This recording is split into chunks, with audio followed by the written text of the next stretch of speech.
এই নাও বাজারের ব্যাগ, আর এই নাও ছাতা। এখন গিয়ে বাজার করে নিয়ে এসো তো দেখি। ও মা, তুমি কি পাগল হলে? বাবা এই বৃষ্টিতে কিভাবে যাবে বলো তো? বাপের জন্য দরদ দেখো। আর এইদিকে যে ঘরে কিচ্ছু নেই রান্না করার। একটু পরেই তো বলবি মা খিদে পেয়েছে, খেতে দাও। তখন আমি কি খেতে দেব বাপু? আমি বলবো না। বাবা তুমি যেও না তো, আগে বৃষ্টি কমুক। আমি আর কোনো কথা শুনতে চাই না। তুমি এক্ষুনি যাও, গিয়ে বাজার করে নিয়ে এসো। এখন বর্ষার সময়, দিন রাত এই বৃষ্টি হতেই থাকবে। বৃষ্টি থামার আশা করে আর বসে থাকলে পেট চলবে না। হ্যাঁ গো মালতী, তা তো তুমি ঠিকই বলেছ। আচ্ছা ঠিক আছে, আর চেঁচামেচি করো না। দাও দাও, ব্যাগ আর ছাতাটা দাও, আমি এক্ষুনি যাই। এভাবে বৃষ্টি কমার আশায় বসে থেকে লাভ হবে না। ও বাবা! চিন্তা করিস না মা, আমি তাড়াতাড়ি চলে আসব।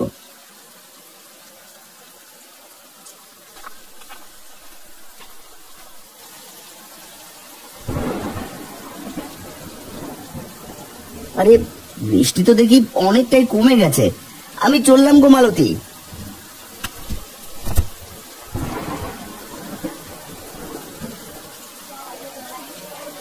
আরে আরে নিয়ে যাও নিয়ে যাও, একদম তাজা তাজা সবজি নিয়ে যাও।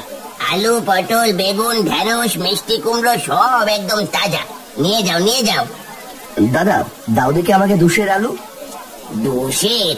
বর্ষার শুরু থেকে আজ অব্দি তো কেউ এত আলু কিনেনি। তা ভাই দাম জানো তো? ও মা, সে না জানার কি আছে, আলু 20 টাকা সের। হাসালে গো দাদা, হাসালে। ও মা, হাসার মতো আমি আবার কি করলাম বাপু? দাও দেখি আগে 2 আলু দাও। আলুর সের একদম 70। এখন বলো কত কেজি দেব? পাগল হলে নাকি? মস্করা করছো নাকি? আলু সে 70 কি করে হয়?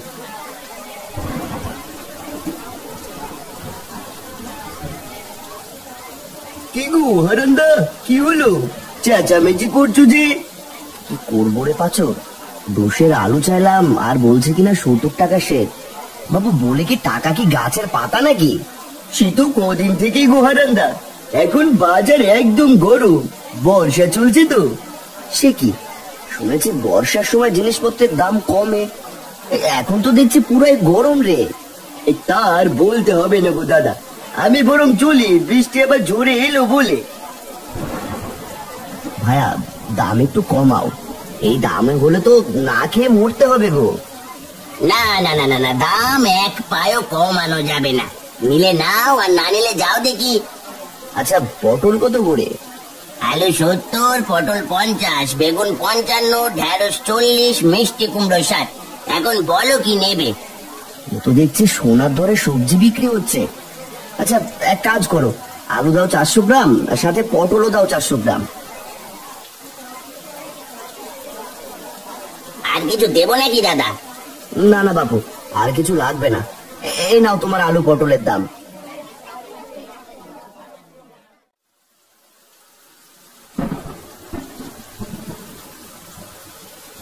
মা, ও মা, মা! কি হলো কি? হ্যাঁ, এইভাবে চেঁচাচ্ছিস কেন? বাবা এসেছে দেখো, গা একদম ভিজিয়ে এসেছে। কত করে বললাম না যেতে, শুনেছি কি কেউ আমার কথা? একটা গামছা নিয়ে এসো।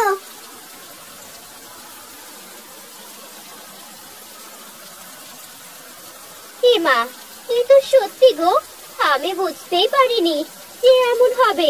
এসো দেখি, ঘরের দাওয়ায় উঠে এসো। এই নাও, গামছাটা দিয়ে আগে মাথাটা মুছে নাও, ভেজা শরীরে থাকলে জ্বর হবে যে। এই নাও তোমার বাজার। বলি তোমার কি কাণ্ড জ্ঞান গো? এগুলো কি এনেছো? 4টে আলু, 3টে পটল, এগুলো আবার কেমন বাজার করেছো? এগুলোই যে কপালে জুটেছে সেই ভাগ্য। কদিন পর দেখবে না খেয়ে থাকতে হবে সবাইকে। এমন কথা বলছো কেন গো? বলবো না তো কি করবো শুনি। হাটে গিয়ে সবজির যা দাম তা শুনে তো অজ্ঞান হওয়ার জো হয়েছিল। বাজারে তো একদম আগুন জ্বলছে। এত গরম বাজার বাপের জন্মে দেখিনি। আলু সে 70 টাকা করে দিচ্ছে। 400 গ্রাম এনেছি, এগুলো কোনো মতে রেঁধে খাও। সে কি গো, এত দাম বেড়েছে? তবে তো আমাদের মতো গরিবদের কপালে কষ্ট আছে। বর্ষা এসেছে না, ব্যাটারা সুযোগ বুঝে কোপ দিয়েছে। এখন আমরা কিভাবে দিন পার করব তাই ভাবছি। এখন নাও, এগুলো দিয়ে কিছু একটা করো। মালতী সবজিগুলো ঝুড়িতে নিয়ে ঘরে যায়। দিন দিন বর্ষার তেজ যেন বেড়েই চলেছে, আর যতই বৃষ্টি বেশি হচ্ছে বাজারের দাম যেন আকাশ ছোঁয়া হয়ে যাচ্ছে। গ্রামের সবাই বিপাকে পড়ে যায়। এভাবেই কেটে যায় বেশ কয়েকদিন।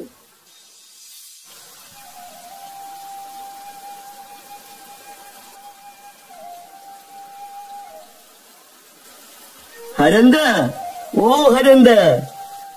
গিন্নি, তোমরা খেয়ে নাও, বাইরে কে আবার ডাকছে শুনে আসি।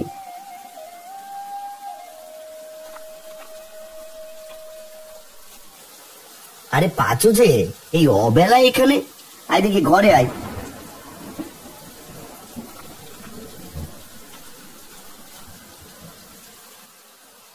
কিরে পাচু, কি হয়েছে? তোর মুখখানা এমন মলিন হয়ে আছে কেন? হারান্দা, কি করবো গো, কদিন থেকে ঘরে একটাও বাজার নেই। বাজারে গেলে খালি হাতেই ফেরত আসতে হয়। আর বলিস না, সেদিন তুই দেখলি বাজার গরম দেখে আমি আর যাইনি। আজ বিকেলে বিল থেকে কটা চুনোপুটি ধরে এনেছিলাম, সেগুলোই তোর বৌদি কচুর ডগা দিয়ে রেঁধে দিল। তুমি তো তাও খেতে পারছো, আর আমি? পাচু, তুই খেয়েছিস তো? না গো হারান্দা, দুদিন হলো পানি ছাড়া কপালে কিছুই জোটেনি। সে কি কথা? আপনি বসুন দাদা, আমি আপনার জন্য খাবার নিয়ে এক্ষুনি আসছি।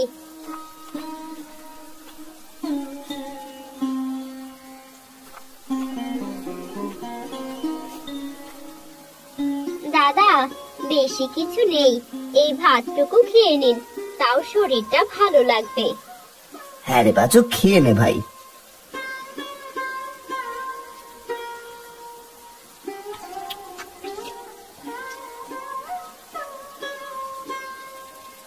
পাচু, পাচু রে, কি হলো তোর? এভাবে কাঁদছিস কেন রে? খেতে বসে কেউ কাঁদে নাকি? হারান্দা, কিভাবে বাঁচবো গো, কিছু কিনতে পারি না, বাজারের দামও কমায় না, দিন দিন আকাশ ছোঁয়া হয়ে যাচ্ছে একদম। আর কত দাদা, বাড়িতে বউ বাচ্চারা না খেয়ে হাহাকার করছে। এভাবে ভেঙে পড়লে কি করে হবে বলতো? আমাদেরকে কোনো ব্যবস্থা করতে হবে। আর দোকানিগুলো যেন আরো পিয়ে বসেছে। হ্যাঁ, তাই মনে হচ্ছে, ওরা সুযোগ পেয়ে আরো লোভী হয়ে গেছে। না, কিছু একটা করতে হবে। আচ্ছা শোন, কাল তুই আর আমি মিলে বাজারে যাব, গিয়ে দেখি বাজারের কি অবস্থা, তারপর বাকি চিন্তা করা যাবে। এখন খেয়ে নে দেখি।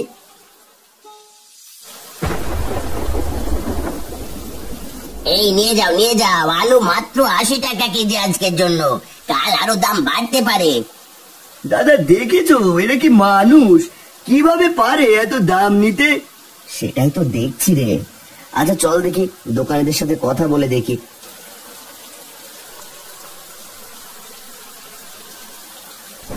দাদা, কিছু দেবো নাকি? আগে বলে রাখি, দাম কিন্তু কমাতে পারবো না বাবু।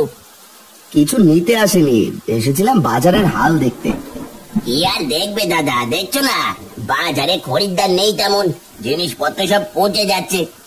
তাও তো দাম কমাচ্ছ না বাপু, এদিকে আমরা না খেতে পেয়ে মরছি। দাম কমালে আমাদের কি করে চলবে? আমরা তো মহাজনের থেকে মাল কিনে আনি, সেখানে আমাদের মোটা অঙ্কের টাকা দিতে হয়, আমাদের সেই টাকাও তুলতে হবে তো। এখন তো দামের জন্য কেউ বাজারও করতে আসে না, কদিন পর দেখবে মানুষ আর বাজার মুখই হবে না। কি আর করবো দাদা বলো, কষ্ট কি আর আমাদেরও কম হয়? এ নিয়ে মোড়ল মশাইয়ের সাথে কথা বলতে হচ্ছে। যদি পারো তো চলো সবাই মিলে মোড়ল মশাইয়ের কাছে যাই, তিনি যদি কোনো উপায় বের করতে পারে। হ্যাঁ হ্যাঁ, তাই বরং ভালো হবে, আমরাও তোমাদের সাথে যাব। এই চলো চলো, দোকান বন্ধ করে চলো সবাই মোড়লের কাছে। কি ব্যাপার, তোরা সবাই আমার বাড়িতে কি মনে করে রে? তাও আবার এই বৃষ্টির মধ্যে? না এসে যে কোনো উপায় নেই কর্তা, গ্রামে যে করুণ অবস্থা, কদিন পর তো না খেয়ে মরবে সবাই। ওরা আসার আগেই এই নিয়ে কথা বলছিলাম গিন্নির সাথে, বাজারে যেন আগুনের দরে সব মিলছে, গ্রামের লোকেদের কষ্ট যে আর চোখে সয় না। এই কর্তা, আপনি কিছু করুন। এই যে দেখুন, বাজারে সব দোকানিদেরকে নিয়ে এসেছি। এই কটা আমরা কি আর শখে দাম বাড়িয়ে জিনিসপত্র বেচি? মহাজন বেটা তো কম দামে আমাদেরকে জিনিসপত্রই দেয় না, সেখানে আমরা কি করে কম দিয়ে সব জিনিস বিক্রি করব বলুন তো? আমরাও তো মানুষ, খেয়ে পড়ে আমাদেরকেও বাঁচতে হয়। হ্যাঁ, সেটাও ভাববার বিষয়। কর্তা, আমি একটা কথা ভাবছি, কিছু মনে না করলে বলি। আরে বল, কি ভাবছিস? খোলাসা করে বল। সব দোকানিরা যদি মহাজনের থেকে আর জিনিসপত্র না কেনে, আর সবাই মিলে যদি সবজিগুলো ফেরত দিয়ে টাকা চায়, তাহলে ওই বেটা মহাজনের টনক নড়বে। কথাটা তুই মন্দ বলিসনি রে হারান। হারানদের কথাই যুক্তি আছে।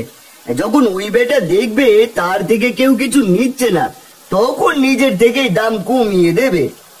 হ্যাঁ হ্যাঁ, আমরা বরং তাই করব। ঠিক আছে, তবে সেই কথাই রইল। তোরা সবাই মিলে ওই মহাজনের কাছে যা, আর দেখ কি হয়।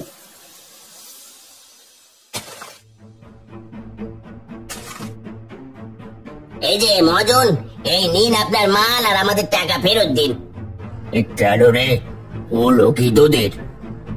আপনি আমাদের কাছে চড়া দামে মাল বেচেন, আর ওইদিকে বাজারে এত দামে কেউ কিছু কেনে না, বরং ওদের না খেয়ে থাকতে হয়। তোদের এতই যখন দরদ, তাহলে ওদের বিনামূল্যে জিনিস দে। সে না হয় আমরা দেখে নেব, এখন আপনি আপনার মাল ফেরত নিন আর আমাদের পয়সা ফেরত দিন। বেচা মালেই হরি মহাজন ফেরত নেয় না। মাল নিলে না, না নিলে যা এখান থেকে। এই চল চল, মাল এখানেই পচুক, আমাদের বাকি টাকা লাগবে না।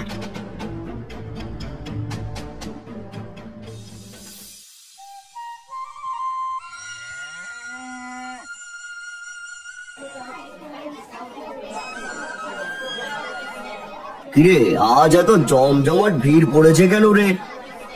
কি জানি কর্তা, চলুন সামনে এগিয়ে গিয়ে দেখি। কি বাবু, আজ তো দেখি ভালোই ভিড় পড়েছে হাটে। আরে কর্তা মশাই, আসুন আসুন, সব হয়েছে আপনাদের বুদ্ধির কারণে। কেন দাদা, কি হলো? আসল কথাটা এবার হুজুরকে বলো দেখি। আমি বলছি কি হয়েছে। না না না না, এভাবে লোভ করে বেশি লাভের আশায় তো দেখছি নিজেরই লস হয়ে যাচ্ছে। এই দাঁড়া, তোরা শোন, তোরা মাল না নিলে এগুলো সব পচে যাবে, এতে বরং আমার আরো বেশি লস হবে। এক কাজ কর, মালগুলো তোরা নিয়ে যা, আগের থেকে অর্ধেক দামে। এসেছে এখন লাইনে, আমরা তো এটাই চাচ্ছিলাম গো মহাজন, সবাই যেন স্বল্প মূল্যে খেতে পারি। এই এই তোমরা যার যার মাল সাথে নিয়ে যাও, আর কাল থেকে জিনিসের মূল্য সব কমিয়ে দেবে। একদম উচিত হয়েছে। তা বাপু, এখন আলুর দাম কত করে? এই তো দাদা 80 টাকা করে। এই না না, টুকু টুকু টুকু, মাত্র 30 টাকা করে দেবো নাকি গো? আরে দেবে মানে? আজ ব্যাগ ভরে বাজার করে নিয়ে যাব। এই পাচু, আর কষ্ট হবে না রে, বর্ষার গরম বাজার যে একেবারে ঠান্ডা হয়ে গেছে। দাদা যা বলেছ।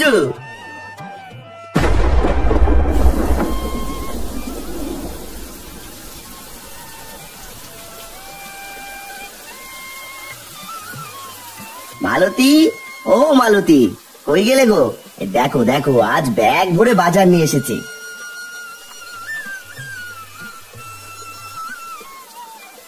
সে কি গো, এত টাকা কোথায় পেলে তুমি? কষ্টের দিন যে পুরো গো, আবার সব ঠিক হয়ে গেছে, এবার যে সব আগের দামে পাবো। যাক, কাজের কাজ হলো বলো, কত কষ্টই না করলে সবাই মিলে। মা, এখন তাড়াতাড়ি রেঁধে দাও, বড্ড খিদে পেয়েছে। আজ সবজি তরকারি করো কেমন, পেট ভরে খাবো। তিন্নির জন্য কচুর ডগাও এনেছি, চুনো ফুটি দিয়ে রেঁধে দিও। কি কচু? না না না, আর সেদিন খোদার জ্বালায় খেয়ে নিয়েছি, আর খাবো না। তোরা বাপ বেটি কি শুরু করলি রে? হ্যাঁ,